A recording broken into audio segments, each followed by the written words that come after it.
Video शुरू करने से पहले कृपया कमेंट बॉक्स में जय माम लक्ष्मी, जय माम माता रानी लिखें ताकि माता रानी की कृपा हमेशा आप पर बनी रहे। दोस्तों, हमारे चैनल में आपका स्वागत है। भक्तों, इस वीडियो को हल्के में मत लीजिए, अन्यथा आपके जीवन में परेशानियां आ सकती हैं। घर के मंदिर में कभी भी एक लोटा जल ऐसे मत रखें। साथ ही जानिए कि घर में दीपक किस धातु का होना चाहिए, तांबे का, लोहे का, पीतल का, कांसे का, एल का, कांच का या फिर मिट्टी का। कुछ लोग घर में गलत धातु का दीपक रखते हैं जिससे घर में परेशानी आ सकती है। ऐसे दीपक का इस्तेमाल हम भी नहीं करते। और जानिए दीपक की लौ किससे बनानी चाहिए, कच्चे कलावे से, रुई से या फिर सूती हाथ में बांधे गए कलावे से। कुछ लोग यहाँ भी गलती करते हैं जिससे पितृदोष, काल सर्प दोष, मंगल दोष और गरीबी का कारण बन सकता है। भक्तों, कुछ लोग इस वीडियो को बीच में छोड़ देंगे। यदि आपको इसे छोड़ना ही है तो अब भी छोड़ दो, लेकिन माता लक्ष्मी का अपमान न करें और उनकी आज्ञा की अवहेलना न करें। ऐसा करना आपको बहुत महंगा पड़ सकता है। आपको घर के मुख्य द्वार पर जल छिड़कने की विधि पूरी पढ़नी चाहिए। इसे अधूरा छोड़ना मां लक्ष्मी का अपमान माना जा सकता है। भक्तों, आपके कई प्रश्न लंबे समय से आ रहे हैं कि मुख्य द्वार पर जल छिड़कने का उचित समय क्या है और सही तरीका कौन सा है, कब हमें जल छिड़कना चाहिए और क्या इस प्रक्रिया के लिए स्नान करना जरूरी है या बिना स्नान किए भी जल छिड़काव किया जा सकता है। झाड़ू लगाने से पहले या उसके बाद जल छिड़कना चाहिए। इसके साथ एक और सवाल आता है कि क्या मासिक धर्म के दौरान मुख्य द्वार पर जल छिड़क सकते हैं या दीपदान कर सकते हैं। साथ ही घर के मंदिर में रखे रोजाना के एक लोटे जल का उपयोग कैसे करें, क्या उसे खाद्य में इस्तेमाल किया जा सकता है या पौधों में डालना बेहतर है, उस जल का सही उपयोग क्या होना चाहिए। कुछ लोग पूछते हैं कि जल छिड़क समय घर के अंदर से बाहर की ओर करना चाहिए या बाहर से अंदर की ओर। इस संबंध में भी कुछ संदेह है। मुख्य द्वार पर जल छिड़कने से जुड़े आपके अगले सवालों में जो लोग फ्लैट में रहते हैं या किराए के मकान में रहते हैं, उन्हें मुख्य द्वार का दीपदान और जल छिड़काव कहां करना चाहिए, वे किस स्थान को मुख्य द्वार मानकर उपाय करें। एक अंतिम प्रश्न यह है कि धूप और अगरबत्ती जलाने के बाद राख का उपयोग कैसे करें। इस वीडियो में इन सभी सवाल के उत्तर दिए गए हैं कि मुख्य द्वार पर जल छिड़कने का उचित समय और विधि क्या है। तो देखिए, अगर आप मुख्य द्वार पर जल छिड़क हैं तो आपको ध्यान रखना है। भक्तों, जल को आप एक दिन पहले ही, मतलब रात को सोने से पहले एक पात्र में भर लें। आप कोई भी पात्र ले सकते हैं, जैसे कि आप तांबे का पात्र ले सकते हैं। तांबे का ना हो तो आप पीतल का ले सकते हैं, स्टील का ले सकते हैं, चांदी का ले सकते हैं। जो भी पात्र आपके पास उपलब्ध हो, एक लोटे में थोड़ा सा गंगा जल डाल दीजिए और उसके ऊपर शुद्ध जल भर दीजिए। और हाँ, अगर गंगा जल ना हो तो भी परेशान होने की आवश्यकता नहीं है। आप सिर्फ शुद्ध जल से भी इस पात्र को भर सकते हैं और इस जल से भरे पात्र को अपने घर की रसोई में रख दीजिए। अब जैसे कि आप अगले दिन सुबह उठकर इस जल का छिड़काव अपने घर के मुख्य द्वार पर करेंगे। अब बहुत से भक्तों के प्रश्न आते हैं कि क्या हम स्नान से पहले यह जल छिड़क सकते हैं या फिर स्नान करना आवश्यक है। देखिए, मुख्य द्वार पर जो सुबह सबसे पहले जल छिड़का जाता है, जैसे कि जो रसोई में रखा हुआ जल होता है, यह एक तरीके से उपाय के तौर पर किया जाता है। भक्तों, घर में किसी भी प्रकार की परेशानी हो, किसी भी प्रकार के दुख दर्द रहते हो, गरीबी हो या फिर कलह क्लेश बहुत अधिक रहता हो, मतलब किसी भी प्रकार की नकारात्मक ऊर्जा से आप परेशान हैं, बहुत समय से परेशानियों में ही घिरे हुए हैं, तो ऐसे में घर की रसोई में जल रखा जाता है और यही जल घर के मुख्य द्वार पर सुबह उठकर छिड़का जाता है। इस जल के छिड़काव से आपके घर की कोई भी परेशानी बहुत शीघ्र समाप्त हो जाती है। इस उपाय को करने से आपके घर में सुख समृद्धि भी आती है, कलह क्लेश से भी मुक्ति मिलती है, बीमारियों से भी मुक्ति मिलती है। मतलब देखिए, किसी भी प्रकार की मानसिक परेशानी हो, शारीरिक परेशानी हो, आर्थिक तंगी हो या आपके घर में कोई वास्तु दोष हो, किसी भी प्रकार का ग्रह दोष हो, जैसे कि कई बार ऐसा होता है कि कई लोगों के ऊपर कई प्रकार के बुरे ग्रह दोषों का प्रभाव होता है, जिसकी वजह से घर में परेशानियां हमेशा बनी रहती हैं। तो ग्रह दोषों के प्रभाव से भी आपको मुक्ति मिलती है। वास्तु दोष और पितृदोष भी समाप्त होते हैं। इसके साथ ही जैसे कि बहुत से लोगों के प्रश्न होते हैं कि उनके ऊपर किसी ने कुछ कर दिया है, उनके परिवार में पहले कोई परेशानी नहीं थी, लेकिन अब कुछ समय से परेशानियां लगातार आती ही जा रही हैं और कोई रास्ता नहीं मिल रहा है। परेशानी से निकलने का तो किसी के भी किए कराए तंत्र मंत्र का प्रभाव हो, किसी की बुरी नजर का प्रभाव हो, तो भी आपके इस उपाय से, मतलब इस एक लौटे जल से आपकी परेशानी स्वतः ही कुछ दिनों में समाप्त हो जाती है। तो यह घर की सभी परेशानियों से मुक्ति पाने का रामबाण और सबसे सरल, सबसे आसान उपाय होता है, जो हमारे सनातन शास्त्रों में वर्णित है। तो आप अपने घर की रसोई में एक लोटा जल रखें, रात में भरकर, और प्रातःकाल जल्दी उठकर उसी जल से अपने घर के मुख्य द्वार को धोते हैं।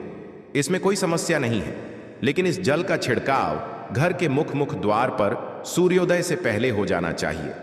अब भक्तों, जैसे आपका अगला प्रश्न है कि क्या हमें स्नान करके इस जल का छिड़काव अपने घर के मुख्य द्वार पर करना चाहिए या फिर बिना स्नान किए भी कर सकते हैं? देखिए, ये जो हम जल छिड़क रहे हैं, मतलब यह एक उपाय होता है, तो इसे हम स्नान करने के बाद नहीं करते हैं। सुबह जल्दी उठाते हैं और उठकर सबसे पहले घर की रसोई में जाएंगे, उसके बाद उसे जल को लेकर आप घर के मुख्य द्वार पर जाएंगे। मुख्य द्वार खोलकर, मतलब मुख्य गेट खोल दीजिए और उसके बाद मुख्य द्वार पर इसी जल का छिड़काव कर दीजिए। जल का छिड़काव करते समय अपने पितरों का ध्यान कीजिए, माँ लक्ष्मी का ध्यान कीजिए, क्योंकि कहा जाता है कि सुबह सुबह माँ लक्ष्मी प्रत्येक द्वार पर आती है, सबके द्वार पर आती हैं। जिनके भी द्वार खुले होते हैं और जिनके घर में जल का छिड़काव मुख्य द्वार पर हुआ रहता है, उनके घर में प्रवेश कर जाती है। तो माँ लक्ष्मी का अपने मन में ध्यान कीजिए और एक तरह से प्रार्थना कीजिए, हे माँ लक्ष्मी, आप मेरे घर में प्रवेश करें, मैं आपका स्वागत करने के लिए तैयार हूं। और इसके बाद अपने पितरों का ध्यान कीजिए, क्योंकि हमारे घर की दहलीज पर पितरों का वास माना जाता है। जब आप दहलीज पर जल के छींटे देते हैं तो आपके पितर बहुत प्रसन्न हो जाते हैं और उनका आशीर्वाद भी आपको प्राप्त होता है। तो सुबह जब आप जल छिड़क हैं, इसके लिए स्नान करने की आवश्यकता नहीं है, बिना स्नान किए भी यह किया जा सकता है। भक्तों, वीडियो में आगे बढ़ने से पहले आपसे छोटा सा निवेदन है कि कमेंट बॉक्स में जय माम लक्ष्मी अवश्य लिखें। माम लक्ष्मी जी, जो भी भक्त इस वीडियो को देख रहा है उसके घर में सुख समृद्धि आए, उसके घर में कोई भी परेशानी नहीं आए और पूरा परिवार सुख शांति से अपना जीवन यापन करें। भक्तों, यदि आप में से कोई सच्चे मन से मां लक्ष्मी जी को मानता है तो कृपया इस वीडियो को लाइक करें और कमेंट बॉक्स में एक बार जय मां लक्ष्मी लिख दें, ताकि आपकी जो भी मनोकामना है वह पूरी हो जाए। अब भक्तों, आपका अगला प्रश्न है कि क्या झाड़ू लगाने के बाद हमें जल का छिड़काव करना चाहिए या फिर झाड़ू लगाने से पहले भी जल का छिड़काव कर सकते हैं? तो देखिए, जैसे मैंने आपको पहले ही बताया था कि उठने के बाद सबसे पहला कार्य जो आपको करना है वह जल का छिड़काव ही करना है। उसके बाद आप झाड़ू लगा सकते हैं। लेकिन एक चीज का ध्यान रखिए, जब हम सोकर उठते हैं तो सबसे पहले बिस्तर पर बैठे हुए ही अपने दोनों हथेलियों को जोड़कर और दोनों हथेलियों को सामने से जोड़कर पूरी हथेली को देखा जाता है। उसमें मां लक्ष्मी का ध्यान किया जाता है और साथ ही 5 देवताओं का ध्यान किया जाता है। 5 देवता कौन कौन से होते हैं? मां दुर्गा भगवान, शिव भगवान, श्री हरि विष्णु गणपति गजानन और भगवान सूर्य देवता। 5 देवताओं का ध्यान हम अपने हाथों में ही करते हैं, हथेलियों में ही करते हैं। कराग्रे वस्ते लक्ष्मी का मध्य, सरस्वती कर मूलतः ब्रह्मा प्रभाते कर। दर्श भक्तों, इस मंत्र का उच्चारण आप चाहे तो कर सकते हैं। भक्तों, अगर नहीं करते हैं तो भी कोई बात नहीं, अपने इष्ट देवता और 5 देवताओं का ध्यान अपनी हथेलियों में कर लीजिए। उसके बाद दोनों हाथ जोड़कर सभी देवी देवताओं को प्रणाम किया जाता है और फिर अपने हाथ से पृथ्वी का स्पर्श करते हैं, धरती को छूकर प्रणाम करते हैं 2 बार या 3 बार और उसके बाद अपना दाहिना पैर पृथ्वी पर रखते हैं। भक्तों, धरती पर पैर रखने के बाद ही बाकी के सभी कार्य किए जाएंगे। जल का छिड़काव आप उसके बाद ही करेंगे, मतलब सुबह उठने के बाद सबसे पहले हथेलियों के दर्शन कीजिए, फिर प्रणाम कीजिए, फिर धरती पर पैर रखें। उसके बाद रसोई में जाकर आपको जल लेना है और घर का मुख्य द्वार खोलकर मुख्य द्वार पर जल का छिड़काव करना है। माँ लक्ष्मी और अपने पितरों का ध्यान करना है। इसके बाद आप अपने घर में आ जाएंगे और उसके बाद जो भी आपकी रूटीन वर्क होते हैं, जैसे झाड़ू लगाना या स्नान करना, यह सभी कार्य उसके बाद किए जाएंगे। अब जैसे कि कई लोगों के प्रश्न आते हैं कि जब हम जल का छिड़काव करते हैं, क्या उसी समय हम घर के मुख्य द्वार पर ऊ लगाकर और पानी डालकर क्या मुख्य द्वार की अच्छे से सफाई कर सकते हैं? जी हाँ, बिल्कुल कर सकते हैं। पहले आप जो रसोई में रखा हुआ जल है उसका छिड़काव कर दीजिए। उसके बाद और भी पानी डालकर, मतलब अगर आपके पास और जल उपलब्ध है तो और जल लेकर घर के मुख्य द्वार की अच्छी तरह से झाड़ू से या किसी भी तरीके से सफाई कर सकते हैं। कई लोगों के प्रश्न आते हैं कि अगर हम किसी फ्लैट में रहते हैं या फिर किसी ऐसे कमरे में रहते हैं जो किराए का है और हमारे पास एक ही कमरा है, तो हम जल का छिड़का या फिर दीपक दान कहाँ पर करें, किसे हम अपना मुख्य द्वार माने? देखिए, जो आपका कमरा है या फिर जो फ्लैट है जिसमें आपका नेम प्लेट लगा हुआ है, आप उसी स्थान पर दीपक दान करेंगे और वहीं पर जल का छिड़काव भी करेंगे। मतलब अगर एक ही कमरे का मकान है तो आपके कमरे का दरवाजा है, वहीं पर थोड़ा सा जल छिड़क और वहीं पर दीपक दान भी करेंगे।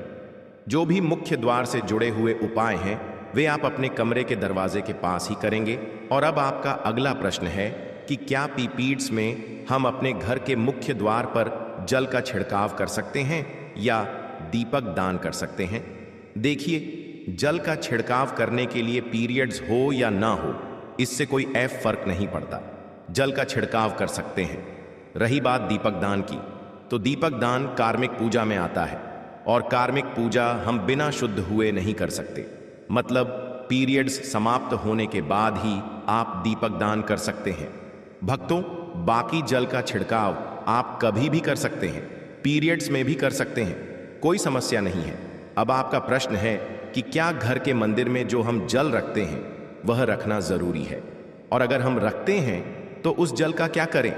देखिए, घर के मंदिर में जल रखना बहुत आवश्यक है। जल एक ऐसी चीज होती है जिसमें सभी प्रकार की ऊर्जा ऑब्जर्व हो जाती है। जब हम पूजा पाठ करते हैं, मंत्रों का जाप करते हैं या वहां पर प्रार्थना करते हैं, तो जो भी हमारे मन की कामना होती है भगवान से, तो सभी चीजें उस जल में समाहित हो जाती हैं। इसीलिए पूजा करने से पहले घर के मंदिर में एक लोटा जल रखा जाता है और उसके बाद दीपदान, मतलब एक दीपक प्रज्वलित कर दिया जाता है। यह अग्नि और जल का एक तरह से संतुलन भी हो जाता है और इसलिए सनातन शास्त्रों के अनुसार घर के मंदिर में एक लोटा जल भी हमेशा होना चाहिए और दीपक भी प्रज्वलित करना चाहिए। तो अब इस जल का करना क्या चाहिए? देखिए, जब हम जल रखते हैं सुबह की पूजा में रखते हैं, मतलब प्रातःकालीन पूजा के समय जल रखा जाता है और वह जल हम अगले दिन उठाते हैं। मतलब जब आप अगले दिन पूजा करने जाते हैं भक्तों, स्नान इत्यादि करने के बाद तो आप उस जल को उठाते हैं। अब उस जल का प्रयोग सुन लीजिए, आप अपने घर के सारे कम में, मतलब पूरे घर में उस जल का छिड़काव करते हैं। इससे आपके घर का शुद्धिकरण हो जाता है, क्योंकि वह बहुत ही सकारात्मक ऊर्जा से भरा हुआ जल होता है। इससे कई बीमारियां अपने आप ही दूर हो जाती हैं। उस जल का छिड़काव करने से किसी भी प्रकार की नकारात्मक ऊर्जा का प्रवेश आपके घर में नहीं होता। किसी भी प्रकार की परपरणी आपके घर में हो, अगर आप नियमित तौर पर उस जल का छिड़काव करें अपने घर में, तो निश्चित ही आप परेशानियों से मुक्ति पा जाते हैं और किसी के द्वारा किए गए तंत्र मंत्र के प्रभाव से भी मुक्ति पा जाते हैं। दूसरा उपाय आप कर सकते हैं, जैसे कि घर में कोई बीमार है तो आप इस जल को उस व्यक्ति को पीने के लिए दे सकते हैं। यह जल इतना शक्तिशाली होता है कि इसे पीने से बड़ी बीमारियों से, मतलब लंबी बीमारियों से भी धीरे धीरे राहत मिलने लग जाती है। कई बार होता है कि आप लोगों के प्रश्न आते हैं कि दवाई तो कर रहे हैं लेकिन दवाई का कोई प्रभाव ही देखने को नहीं मिलता। तो ऐसे में अगर दवाई के साथ साथ इस जल को भी रोगी को दिया जाए, यानी दवाई इसी पानी से खाई जाए, तो दवाइयाँ बहुत अच्छी तरह से काम करने लग जाती हैं।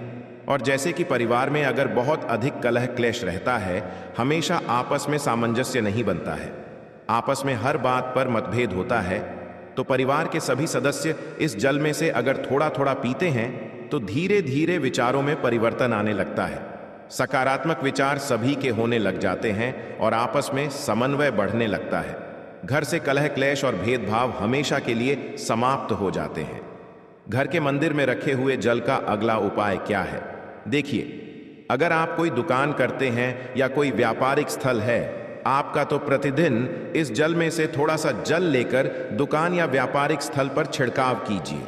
इससे आपका व्यापार या काम बहुत अच्छा चलता है। मतलब किसी भी प्रकार की परेशानी आपके व्यापारिक स्थल पर नहीं आती है। जैसा मैंने आपको बताया, यह जो जल होता है बहुत शक्तिशाली और सकारात्मक ऊर्जा से भरा होता है। अब घर के मंदिर में रखा एक लौटा जल शक्तिशाली और सकारात्मक ऊर्जा से भरा क्यों होता है? इसमें सकारात्मक ऊर्जा का भंडार क्यों होता है? आइए जानते हैं। देखिए, जल जो होता है अमृत, मीठे फल, भोजन और अनाज से भी बढ़कर माना जाता है। देवी देवता आपके दिए हुए इसी जल को ग्रहण करते हैं। घर के मंदिर में एक लौटा जल रखना उतना ही जरूरी है जितना आप सुबह, दोपहर, शाम का भोजन करते हैं। जब हम भगवान की पूजा करते हैं और तांबे के पात्र में या पीतल के पात्र में एक लौटा जल जरूर रखते हैं। जल जो होता है सागर रूपी होता है और यही सागर आपकी नया पार लगाता है। घर के मंदिर में एक लौटा जल रखने का एक कारण यह भी होता है कि जो लोग भगवान को प्रतिदिन भजन नहीं कर सकते, वे घर के मंदिर में एक लौटा जल रखते हैं ताकि भगवान इसे ग्रहण करें और यह जल रूपी प्रसाद को अगले दिन सुबह के समय प्रसाद समझकर ग्रहण करें। लेकिन याद रहे, घर के मंदिर में रखा लौटा जल कभी भी तुलसी में अर्पित नहीं करना चाहिए। उसके लिए आप अलग से तांबे के पात्र से तुलसी में जल अर्पित कर सकते हैं, क्योंकि यह जल सभी देवी देवता ग्रहण करते हैं, तो इसीलिए तुलसी में डालना वर्जित है। लेकिन हाँ, अगर आपके घर में लड्डू गोपाल हैं, राधा कृष्ण है और आप एक लोटा जल उनके लिए अर्पित करते हैं, तो आप अगले दिन यानी सुबह के समय वह जल तुलसी में चढ़ा सकते हैं। घर के मंदिर में जो एक लौटा रखा होता है, उसके अगले यानी सुबह के समय आप इस जल से अपनी आंखें जरूर धोया करें। इससे आंखों की रोशनी बढ़ती है और आंखों की जितनी भी बीमारियां होती हैं वे दूर होती हैं। सनातन शास्त्रों के अनुसार जो लोग घर के मंदिर में एक लौटा जल भरकर नहीं रखते, उनके घर में अकाल पड़ जाता है, घर कंगाल हो जाता है, बर्बाद हो जाता है, परिवार में मुसीबतें आ जाती हैं और गरीबी का आगमन हो जाता है। आप चाहे तो एक लौटा जल में पुष्पा आदि डालकर रख सकते हैं।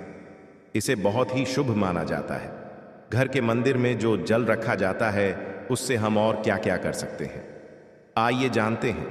इस जल का छिड़काव करने से बहुत सारी परेशानियां अपने आप समाप्त हो जाती हैं। जैसे अगर आपकी दुकान पर किसी की नज़र लगी है, बहुत से लोगों के प्रश्न आते हैं कि हमारे काम को किसी ने बांध दिया है। मतलब किसी की बुरी नज़र ऐसी लग गई है कि पहले तो दुकान बहुत अच्छी चलती थी, अब नहीं चल रही है। तो आप इस उपाय को कर सकते हैं। निश्चित ही बहुत जल्द ही आपको परेशानियों से मुक्ति मिलती है और दिन दी रात चौगुनी आपके व्यापार में तरक्की होती है। और हाँ, घर के मंदिर में रखे हुए जल को आप अपने घर की रसोई में खाना बनाने में, पीने में भी प्रयोग कर सकते हैं। लेकिन खाना बनाने में प्रयोग तभी कीजिए जब आपके घर में बिल्कुल सात्विक भोजन बनता हो। मतलब लहसुन प्याज अगर आपके घर में बनता हो तो खाना बनाने में इस जल का प्रयोग नहीं किया जा सकता है। फिर आप इस जल को थोड़ा थोड़ा परिवार के सदस्य मिलकर ग्रहण कर सकते हैं और बचे हुए जल को आप अपने घर के पौधों में डाल सकते हैं। तो देखिए, ऐसा नहीं है कि घर के मंदिर में रखा हुआ जल बेकार होता है या किसी काम का नहीं होता है। बहुत सारे उपयोग इस जल के होते हैं। अगर हम सही तरीके से प्रयोग करें तो अपने जीवन की बहुत सारी परेशानियों का समाधान मात्र इस एक लौटा जल से कर सकते हैं। तो ध्यान रखिए कि मंत्रों से अभिमंत्रित जल बहुत महत्वपूर्ण होता है, बहुत शक्तिशाली होता है और हमारे घर के मंदिर पर रखा हुआ जल देवताओं का आशीर्वाद होता है, क्योंकि पूरे समय वह देवताओं के पास होता है। देवी देवता वहां पर रहते हैं, तो उस जल में हर प्रकार की शक्ति समाहित होती है जो कि सकारात्मक शक्तियां होती हैं। और इस जल का प्रयोग अगर हम सही तरीके से करते हैं, मतलब उसको पीने में करते हैं, खाना बनाने में करते हैं, घर में जल का छिड़काव करने में करते हैं, तो इससे हमारी समस्याओं का समाधान होता है। अगर कोई भी कार्य नियमित तौर पर मतलब प्रतिदिन किया जाता है तो उसका हमें लाभ प्राप्त होता है।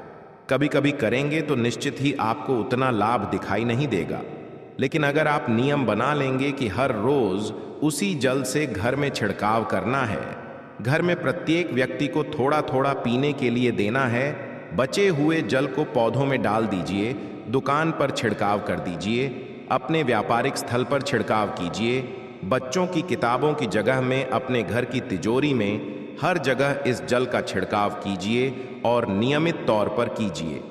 चमत्कार आपको निश्चित ही देखने को मिलेगा।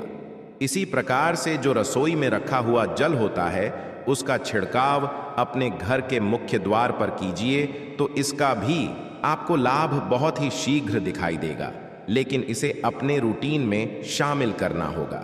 प्रतिदिन नियम से यह कार्य करना होगा, तभी आपको लाभ देखने को मिलेंगे। और हाँ, कई लोगों के प्रश्न आते हैं कि घर के मंदिर पर जो रखा हुआ जल होता है तो जब हम अगले दिन उठाते हैं तो उसमें कई बार कुछ चीजें पड़ जाती हैं, कोई कीड़े मकोड़े पड़ जाते हैं क्योंकि खुला होता है। तो क्या हम उसे ढक सकते हैं? जी हाँ, बिल्कुल ढक सकते हैं। जब आप पूजा करते हैं सुबह के समय, तो जब तक पूजा कर रहे हैं, जब तक मंत्र उच्चारण कर रहे हैं, तब तक जल खुला रखिए। और उसके बाद जैसे कि आप पूजा से उठाते हैं, उससे पहले जल को किसी भी प्लेट से या कटोरी से ढक दीजिए। फिर जब आप अगले दिन उस जल को उठाएंगे तो बिल्कुल शुद्ध और साफ सुथरा जल आपको मिलेगा और उस जल का प्रयोग आप अपने किसी भी कार्य में कर सकते हैं। और भक्तों, आप जब भी घर के मुख्य द्वार पर जल का छिड़काव करें तो गणेश जी भगवान का यह मंत्र जरूर बोले, एवं गम गणपतये नमः। और जो हमने आपको वीडियो में बताया है उसे ध्यानपूर्वक अच्छी तरह से समझकर अपने घर के मुख्य द्वार पर जल का छिड़काव करें। भक्तों, अब जानते हैं कि दीपक किस पदार्थ का होना चाहिए, लोहे का, तांबे का, पीतल का, कांसे का, स्टील का, माटी का या कांच का। आखिरकार घर में कौन सा दीपक शुभ माना जाता? यदि गलती से भी घर में गलत पदार्थ का दीपक रख लिया है तो पूरा घर अस्त व्यस्त हो जाएगा, कंगाल हो जाएगा और बर्बाद हो जाएगा। भक्तों देखिए, स्टील के दीपक में पूजा करना घर में शनि को कुपित करता है। घर में लोहे के दीपक में पूजा नहीं करनी चाहिए, इससे घर बर्बाद हो जाता है और गरीबी आ जाती है। बाजार में लोगों को लुभाने के लिए कांच के दीपक भी आ गए हैं। बिल्कुल भी गलती से भी घर में कांच का दीपक ना लाएं, नहीं तो राहु केतु आपके घर चले आएंगे और घर बर्बाद हो जाएगा। कांच का दीपक शनि और राहु को नाराज करता है, इससे निकली ऊर्जा घर में तबाही ला सकती है। कांच का गर्म होना, घर में रोग। इस वीडियो में बताई गई जानकारी अगर आपको अच्छी लगी हो तो इस वीडियो को लाइक और हमारे चैनल पर ना हो तो हमारा चैनल जरूर सब्सक्राइब करें। तब तक के लिए धन्यवाद। मिलते हैं अगले वीडियो के साथ। हर हर महादेव।